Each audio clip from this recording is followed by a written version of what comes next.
उन्होंने भगवान महादेव का कठिन आराधन किया। देवता जय जयकार करने लगे। अरे इतना कठिन तप कौन कर सकता है? देवताओं का एक स्वभाव है, कोई तप करे, कोई साधना करे, कोई अनुष्ठान करे, कोई बड़े यज्ञ करे, कोई सत्कर्म करे, देवता उनका जय जयकार करते हैं। तो हमारे समाज में देव कौन है? जो श्रेष्ठ कार्य करते हैं उनकी प्रशंसा करें। और आप सज्जनों की, संतों की, ब्राह्मणों की, विद्वानों की, सत्कार्य करने वाले की जो आप प्रशंसा करने की आदत है, तो आप स्वयं देवतुल्य मनुष्य हैं। ये देवतुल्य मनुष्यों की पहचान है। जो श्रेष्ठ कार्य कर रहे हैं उनकी प्रशंसा करें। देवता जय जयकार करते रहते हैं। और सती का तप देखकर भगवान महादेव जी कैलाश को छोड़कर भगवान शिव जहां सती तपस्या कर रही थी वहां भगवान पधारे। दूर से देखा, भाल में भस्म का त्रिपुंड है,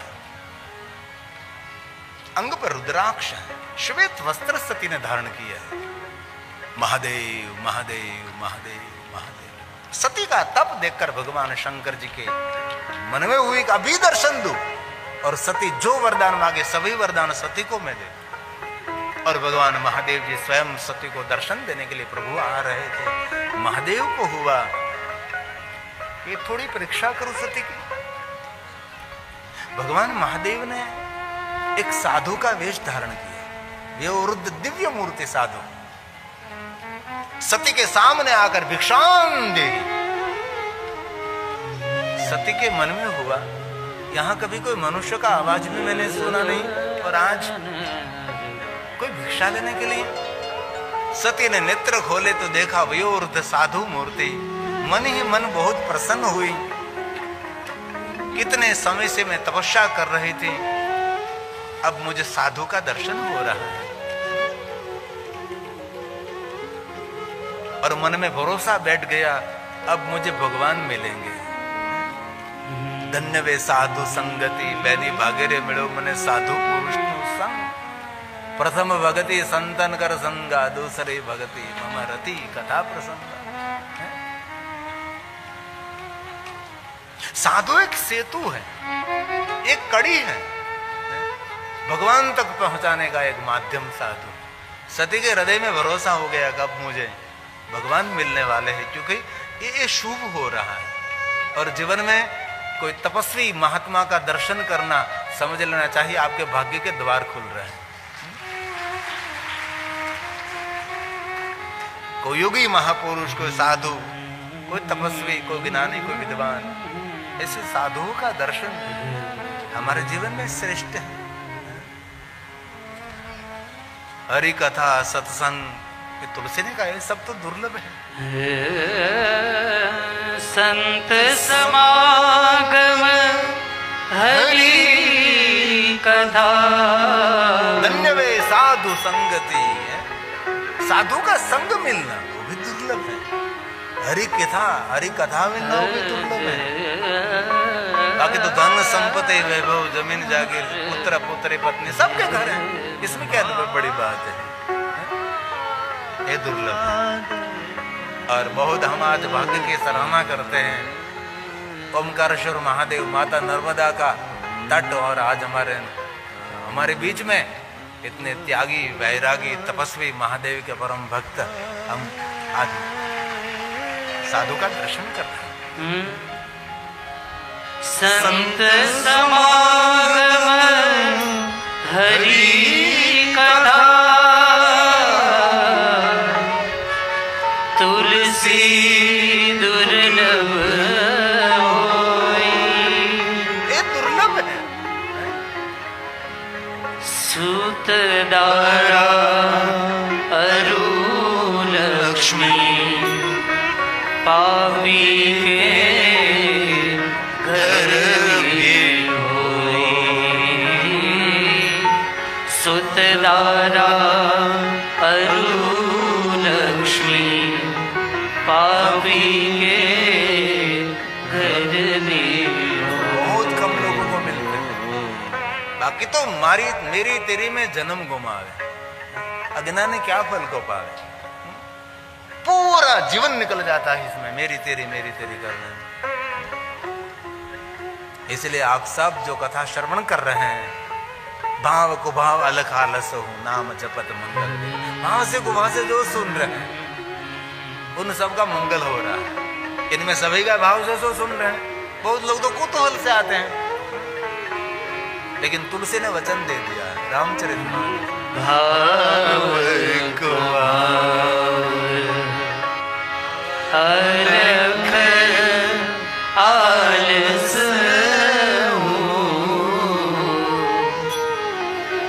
नाम जपत मंगल दिशि दश। जो कोई भगवान का नाम लेता है, भगवान का नाम श्रवण कर रहा है, 10 दिशा उनका मंगल करते। 4 दिशा 4 कोना, आकाश और पाताल, 10 दिशा जो भगवान का भजन करते हैं, प्रभु की कथा श्रवण करते हैं, जो सत्संग करते हैं, 10 दिशा उनका मंगल करते हैं। और मैं हृदय से कहता हूँ, जिनके जीवन में सत्संग और भगवान का भजन है ना, एक बात कहूँ, ईश्वर के नाम स्मरण करने से याद शक्ति भी बढ़ती है, और ईश्वर का नाम स्मरण करने से हमारी ऊर्जा भी बढ़ती है। और आपको कहना नहीं पड़ता, ईश्वर नाम से समाज में आपका मान सम्मान प्रतिष्ठा भी बढ़ती रहती है। किसी को कहना नहीं पड़ता कि मेरा नाम लीजिए, मेरी थोड़ी प्रशंसा करिए, कहना नहीं पड़ता। आपकी ऊर्जा, आपका भजन, दीप को कहना नहीं पड़ता कि प्रकाश उनका परिचय है। सूर्यनारायण को कहना नहीं पड़ता, उसका प्रकाश उसका परिचय है। हमारा भजन, हमारी साधना, 10 दिशा हमारा मंगल करे, कौन भला हमारा मंगल कर सकता है? भगवान शंकर जी साधु बनकर आए, भिक्षान देहि, सती के मन में हुआ करे, नेत्र खोले महात्मा जी, फल थे, लो महात्मा जी स्वीकारिए। महात्मा पूछने लगे, व्योर्ध महात्मा, दिव्य मूर्ति साधु, आप कौन हैं? मैं दक्ष महाराज की पुत्री हूं, मैं महादेव का आराधन कर रही हूं, और मैंने मन में निर्णय लिया है कि मुझे महादेव के साथ विवाह करना है। जन्म कोटि लगे रहा हमारी, बंधु शंभु नता रहूं कुमारी, करोड़ जन्म तक मैं कुमारी रह सकती हूं। अपना निर्णय खुला कर दिया है। साधु के आगे पर्दा रखना ठीक नहीं, भगवान के आगे पर्दा, क्योंकि साधु और भगवान सब कुछ जानते हैं। जन्म कोटि लगी रगर हमारी, बंधु शंभु नता रहूं कुमारी। मैंने निर्णय लिया है कि भगवान महादेव के साथ में विवाह करना चाहती हूं।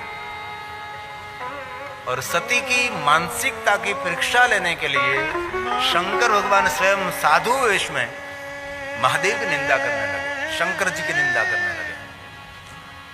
भगवान महादेव के लिए भली बुरी बात बोलने लगे। तब सती ने हाथ जोड़कर कहा, न केवलम भवेत पापम निंदा कर दो। जो शिव जी की निंदा करते हैं वो तो पापी हैं, लेकिन जो कथा, जो निंदा श्रवण करते हैं वो भी नरक के अधिकारी बनते हैं। ये भगवान महर्षि वेदव्यास जी ने कहा है, कोई शिव जी की निंदा करता है, न केवलम भवेत् पापम निंदा कर्तु शिवस्य यो वे शृणोति तन्निंदा पापं भक्षभवेदिह। निंदा करने वाला भी नरकगामी होता है। शिव महापुराण ग्रंथ में देखो, शिव निंदा समपापम न भूतम न भविष्य। शिव निंदक गेहेयो जल पिबेत मोहते। जो महादेव का निंदक है उसका घर का पानी भी कभी पीना नहीं चाहिए। शंकर भगवान की जो निंदा करता है उसका मुख भी देखना नहीं चाहिए। और एक बात याद रखिए, 3 पापों का कोई प्रायश्चित नहीं है। 3 पाप कभी गलती से भी नहीं करना। कोई कर्मकांड, पूजा पाठ में, यात्रा, यज्ञ यागादि में कहीं भी उसका कोई उपाय नहीं, उसका प्रायश्चित ही नहीं। इसमें पहला पाप याद रखिए, शिव द्रव्यापहरणम्।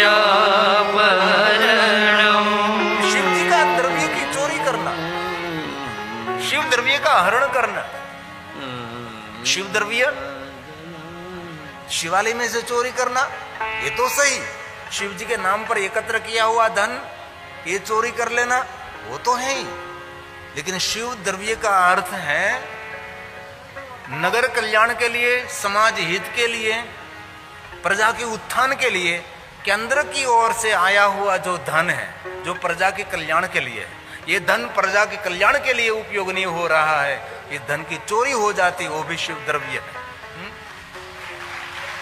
कान खोलकर याद रखना, उसका प्रणाम भोगना पड़ेगा, अभी वो मीठा लगेगा, है ना। गांव के उत्थान के लिए, समाज के उत्थान के लिए कुछ केंद्र से धन मिला है, ये धन समाज कल्याण के लिए नहीं और धीरे से नीचे से निकल आता है और बाद में हमारे पास है कि मेरा बेटा ऐसा हो गया, और मन में समझना चाहिए कि बेटा कैसे ऐसा हो गया, ये शिव द्रव्य है। शिवालय में चोरी करना हो तो सीधी बात है, शिव जी के नाम से एकत्र किया हुआ धन वो सीधी बात है, लेकिन ये सीमित नहीं है, आचार्यों ने उसका विस्तार किया है। शिव द्रव्य का अर्थ है प्रजा कल्याण के लिए, जो राजा की ओर से प्रजा हित के लिए धन दिया है और प्रजा के हित के लिए वो धन का प्रयोग नहीं हो रहा है, अपने हित के लिए धन की चोरी कर लेते हैं, वो भी शिव द्रव्य है, उनको भगवान कभी माफ नहीं करते। मैंने ऐसे लोगों को देखा है, इतने धनपतियों को देखा है कि इसी धन की हम कल्पना नहीं कर सकते हैं? इतने धनभंडार, इतने धनभंडार, एक ही बेटा लेकिन मंद बुद्धि वाला, किस काम का धन। हम तो कह देते कान में, कहां से लाए ये सब कुछ, उसका प्रणाम तेरा बेटा है। इसलिए मैं दिल से कहता हूं, आधी रोटी खाओ लेकिन हराम की कभी नहीं, भूखे रह जाओ, पानी पीकर सो जाओ, लेकिन जिन धन एकत्र में आपका कोई परिश्रम नहीं है, आपका कोई पुरुषार्थ नहीं है, ये कभी नहीं करना चाहिए। एक बात कहूं, जो बहुत मेहनत और पुरुषार्थ से पसीना बहकर कमाते हैं, इनमें से भी 10वां भाग निकालना पड़ता है। नीति से कमाया हुआ धन, इसमें 10वां हिस्सा निकालना पड़ता है, तो अनीति से कमाया हुआ धन वो कैसे निकालोगे आप? इसलिए झुपड़े में रहना बेहतर है, राजमहल की अपेक्षा नहीं रखना। ये प्रणाम भोगना पड़ेगा। जब सृष्टि का सर्जन हुआ ना, तब ब्रह्मा के सामने हमारे रुद्रदेव प्रकट हुए और रुद्रदेव ने कह दिया, ब्रह्मा जी सुंदर सृष्टि की रचना आपने की है, मैं बहुत प्रसन्नता व्यक्त करता हूं, लेकिन ब्रह्मा जी ध्यान दीजिए, आप किसी को सुख नहीं दे सकते, आप किसी को दुख भी नहीं दे सकते। ब्रह्मा ने कहा तो सुख दुख कैसे होगा? तो भगवान रुद्रदेव ने कहा, ब्रह्मा सुख और दुख अपने कर्मों के आधारित रहेगा। सुख और दुख हमारे कर्मों का फल है। अब सुखी है तो समझ लेना चाहिए आपके सत्कर्मों का फल है, अब दुखी है तो समझ लेना चाहिए आपके कुकर्मों का फल है। और रामचरितमानस तुलसी में भी यही कहा, कर्म प्रधान विश्व रचिया, कर्म प्रधान। मैंने बहुत ऐसे लोगों को देखा है, प्रणाम भोगते हुए मैंने देखा है। व्यापार धंधा आप कर रहे थे, व्यापार धंधे में जो शराफी है वो वही करिए। भोला भाला जंगल में रहने वाला हमारा आदिवासी जिनको कोई पता नहीं, उसको लूटने का काम मत करिए, ये उसका प्रणाम भोगना पड़ेगा। ईश्वर प्रकाश में भी देखता है, ईश्वर अंधकार में भी देखता है। ईश्वर आप जो बोलते हो भी सुनते हैं, और आप नहीं बोलते आपके विचार को भी ईश्वर सुन सकते हैं। उनको सब कुछ पता है, हिसाब किताब लेकर बैठा है। इसलिए ध्यान दीजिए, जीवन को निर्माण करिए। 100 बीघे जमीन की कोई जरूरत नहीं, 5 बीघे में चला लीजिए, लेकिन हिसाब किताब देना पड़ेगा। जब प्रणाम मिलेगा ना, तब भोगने के लिए आप कहां उठेगो।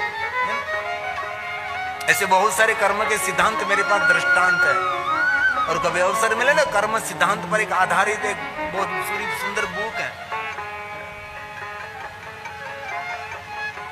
इसलिए ध्यान दीजिए, तुलसी ने वचन दे दिया है, ध्यान दीजिए जरा। कर्म प्रधान विश्व रचिरा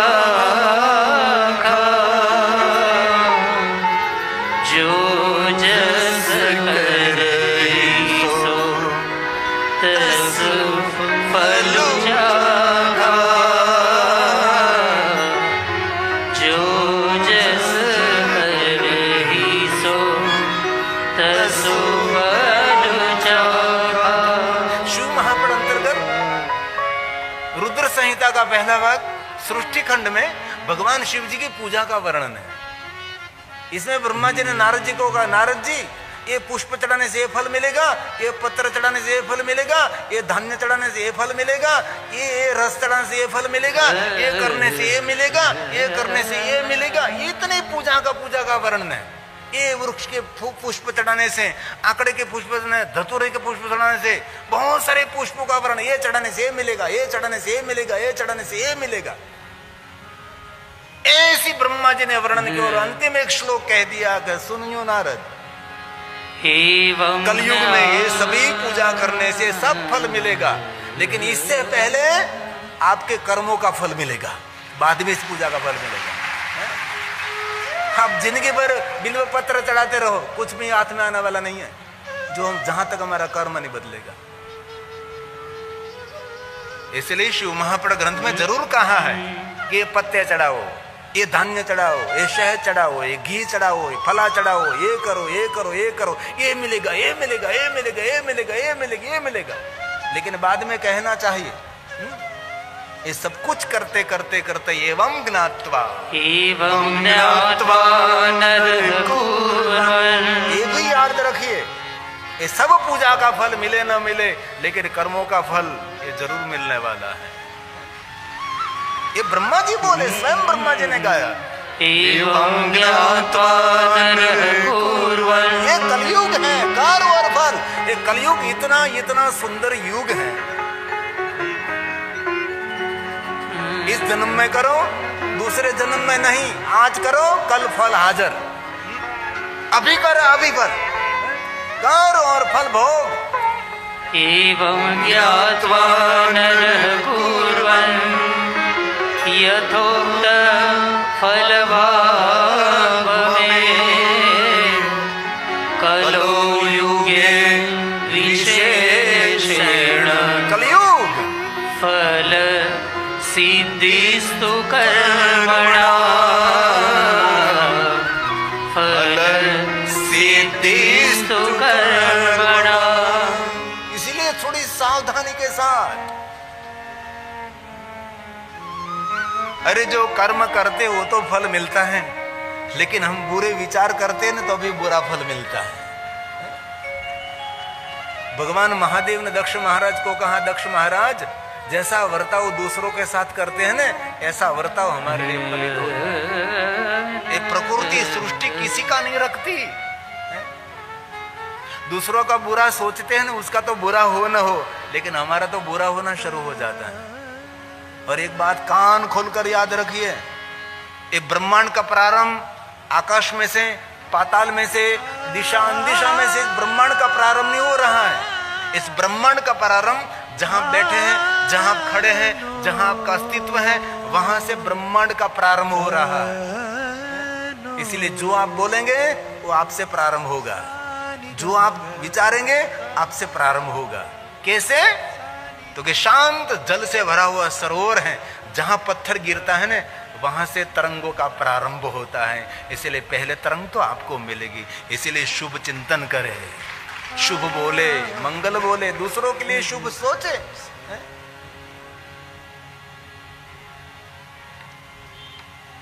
सती ने हाथ जोड़कर कहा कि साधु, मैं महादेव के परम भक्त हूं, मेरे सामने महादेव की निंदा मत कर यार।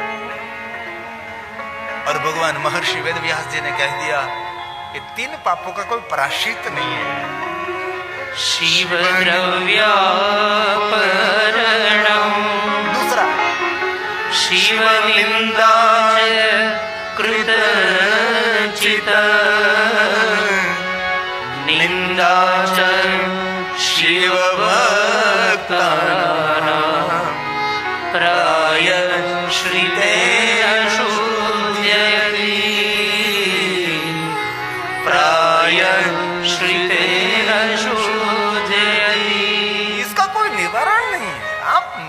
निंदा मत करिए आप। लेकिन हाथ जोड़कर कहती, आप साधुवेश में हैं और वे वृद्ध भी हैं, इसलिए मैं हाथ जोड़ती हूं। और कोई होता ने तो मैं बहुत कुछ कर सकती हूं। और शिव महापुराण ग्रंथ में तो इतना आक्रोश व्यक्त किया है जो शिव की निंदा करते हैं उनके बारे में। इसीलिए कथा श्रवण कर रहे हैं आप हृदय से, तो हमारी एक बहुत नम्र विनंती आप सभी को, महादेव की तो निंदा नहीं करनी चाहिए, कोई देव की भी निंदा नहीं करनी चाहिए, कोई संप्रदाय का आचार्यों, कोई साधु, कोई ब्राह्मण। अरे जो ब्राह्मण साधु की निंदा करते हैं ना, उनके घर में निर्धनता और दरिद्रता आती है। कभी नहीं, कभी नहीं है? सगे संबंधी रिश्तेदारों की कभी निंदा नहीं करनी चाहिए।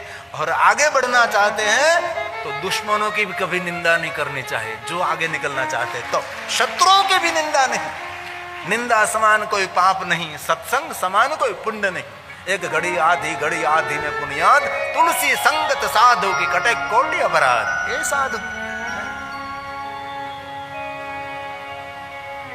तो भी निंदा कर रहे हैं साधु वेश में, क्योंकि सती की भक्ति की परीक्षा हो रही, कसौटी हो रही है।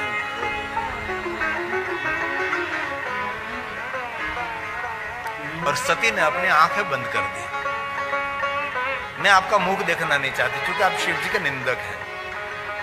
मैं सुनना नहीं चाहती, सती ने अपने कान को बंद कर दिया। और सती के मन में हो उसके सामने व्यर्थ प्रवचन क्यों कर, मानने के लिए तैयार ही नहीं है? सती ने अपना मुख भी बंद कर दिया। जो सती बहिर्मुख थी वो सती अंतर्मुख हुई। आंख बंद करी, कान बंद किया, मुख बन गया। जो सती बहिर्मुख थी सती अंतर्मुख हुई। और सती के मन मंदिर में एक ज्योत प्रकट हो गई। और सती को मालूम हो गया कि मेरे सामने कोई सन्यासी नहीं, अविनाशी स्वयं महादेव जी खड़े हैं। भगवान शंकर जी को पहचान लिया सती ने। दूरदर्शन करने से भगवान का परिचय नहीं, अंतर्दर्शन करने से, बहिर्मुख होने से नहीं, अंतर्मुख होने से मिलता है। जिनको दुनिया की पहचान हो जाती है ना, वो अपनी पहचान भूल जाते हैं। जिनको अपने स्वयं की पहचान हो जाती है ना, दुनिया उनको पहचानने लगती है कि कोई है अलगारी महापुरुष। और ईश्वर को जानने की हमारी परंपरा नहीं, स्वयं को जानने की परंपरा है। हमारी भीतरी यात्रा की महिमा है, बाहरी यात्रा की नहीं। सती के मन मंदिर में एक सुंदर ज्योत प्रकट हुई, दीप प्रकट हो गया। जय घट भीतर दीपक राम का, तेहि घट भीतर तिमिर न होए। सती ने पहचान लिया, ये सन्यासी तो है लेकिन अविनाशी है, मेरा महादेव है, स्वयं कैलाश है। तो भगवान को पहचानने के लिए। और एक बात दूसरी, कभी भी देवालय, शिवालय, राम जी मंदिर, कृष्ण मंदिर, कोई भी देवी देवताओं के मंदिर जाओ तब आंख खुली रखकर दर्शन करना। लेकिन ज्यादातर लोग भगवान के सामने जाते तो आंख बंद करके दर्शन करते हैं। जो भगवान का रूप और स्वरूप देखने जैसा है वो देखता नहीं। भगवान के सामने आंख बंद रखता है, संसार में आकर आंख खोल लेता है। जो देखना नहीं है वो देख रहा है, जो भगवान का रूप स्वरूप देखना है। आंख हमारी 24 घंटे में 25,000 से ज्यादा रंगीन चित्र रिकॉर्ड कर सकती है। ये आंख वीडियो कैमरा का काम कर रही है। 24 घंटे में 25,000 से ज्यादा रंगीन चित्र याद रख सकती है। इतना सामर्थ्य आंख में है। इसलिए भगवान के सामने आंख खुली रखकर दर्शन करें, भगवान का रूप देखें, श्रृंगार देखें, भगवान को देखें, नजर भर भर कर देखें। हमारे कवि ने कल्पना की, मन मंदिर में मैंने भोले, मन मंदिर में मैंने भोले, तुझको आज छुपा रखा है, तुझको आज छुपा रखा है। आकर तेरे दर पे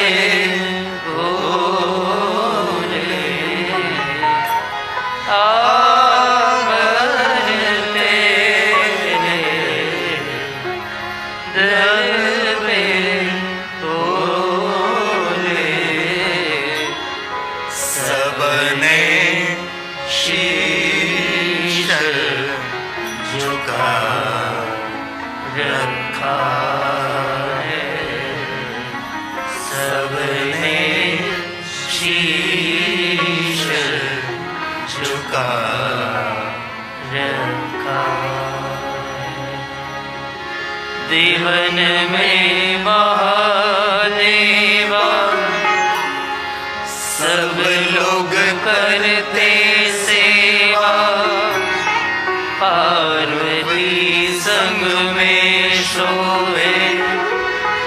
देखता मन डालो है, जीवन में महादेव सब लोग करते सेवा, पार्वती संग में शोभे, देखता मन डालो वे। ध्यान दीजिए शब्दों पर। आशा लेकर जो कोई आवे, खाली हाथ न जावे, खाली हाथ न जावे। मन को जो भावे, महादेव सब कुछ पावे। मन को जो भावे, सब कुछ पावे। हमारी योग्यता के योग्य देते हैं, उसको देव कहता है, और हमारी कोई योग्यता नहीं है तो भी देता रहता है, उनको महादेव कहते हैं। मन को जो क्या भावे, भस्मासुर के लाए योग्यता थी, दे दिया। क्या रावण है? और मांगे अनो देते हैं, उसको देव कहा है। हम कभी महादेव के पास कुछ मांगते नहीं है तो भी देता रहता है, वही महादेव है। ये शंकर जी है। मन को जो भावे, सब कुछ पावे, देता है उसको भोले भंडारी, देता है उसको भोले भंडारी। शिव को क्या प्रिय है? शिव को उदारता प्रिय है। शिव जी को हमारा शुद्ध भाव प्रिय है। आप ऐसा मानते हैं कि शिव जी को पुष्प प्रिय है, बिल्वपत्र प्रिय है, भोग प्रिय है? नहीं नहीं, उनकी भ्रकुटी मात्र से सब कुछ शंकर जी हम सबको देने वाले हैं। उसको क्या प्रिय? आपका शुद्ध पवित्र जीवन, आपका प्रेमाळ जीवन, उदारता से भरा हुआ जीवन, करुणा से भरा हुआ जीवन। शिव जी का सबसे बड़ा अभिषेक क्या है? जल का, गंगा जल का, दूध का है? किसकी दरिद्रता, किसी की निर्धनता, किसी का दुख दर्द देखकर आपकी आंख में से जो आंसू टपक रहे हैं ना, वो मेरे महादेव का जलाभिषेक है, वो शिव जी का अभिषेक है। जीवन पर्यंत आप जल अभिषेक, दूधाभिषेक, फलों के रस का अभिषेक करते रहो, लेकिन जब तक आपके हृदय में और आपकी आंखों में करुणा नहीं झलकेगी, वहां तक कभी आपका कल्याण होने वाला नहीं है। लालची लोग हैं, करना चाहिए, सब कुछ करना चाहिए, लेकिन शिव की पूजा करते करते शिव जैसे हमारे में गुण प्रकट होने चाहिए। जब तक हमारे हृदय में करुणा प्रकट नहीं, वहां तक कैसे हो सकता है? करुणा उनको प्रिय है, निर्दयता नहीं, दयावान उनको प्रिय है। आज मैंने देखा आपके गांव के नगर का थोड़ा सा भ्रमण किया, कितने पशुओं की कत्ल के लिए कितने पशु कट रहे हैं। ऐसी बाजार नगर में होनी चाहिए, ऐसी हत्या नगर में होनी चाहिए। हम क्या कर रहे हैं लोग? दया धर्म का मूल है। और शिव महाप्र ग्रंथ में अभी नहीं बोलूंगा मैं, लेकिन एक श्लोक है, जो पशुओं की हत्या करते हैं, जो मांसाहार करते हैं, जो जीव जंतु खाते हैं, उनको जीते जीतो नहीं, मरने के बाद भी कभी उनको आनंद नहीं मिलने वाला। वो हमेशा दुखी दुखी दुखी होता रहेगा। इसलिए कथा श्रवण करके और कुछ तो संकल्प नहीं कर सकते आप, लेकिन इतना जरूर संकल्प करें, मैं स्वयं शाकाहारी रहूंगा और मेरे जीवन परिचय में, मेरी जीवन यात्रा में जो मिलेंगे उनको मैं शुद्ध शाकाहारी बनने का मंत्र प्रदान करूंगा। इतना तो करें हम, इतना तो करें। शिव की दुनिया सबसे अलग, सबसे जुदी है। शिव को समझना समझाना, नामदम देवा भी जानंती, कोई देवता भी शिव जी के बारे में समझा नहीं सकते। मैं क्या समझाऊं आपको? ये शिव है। इसलिए शिव पूजा हमारे जीवन का निर्माण करना है।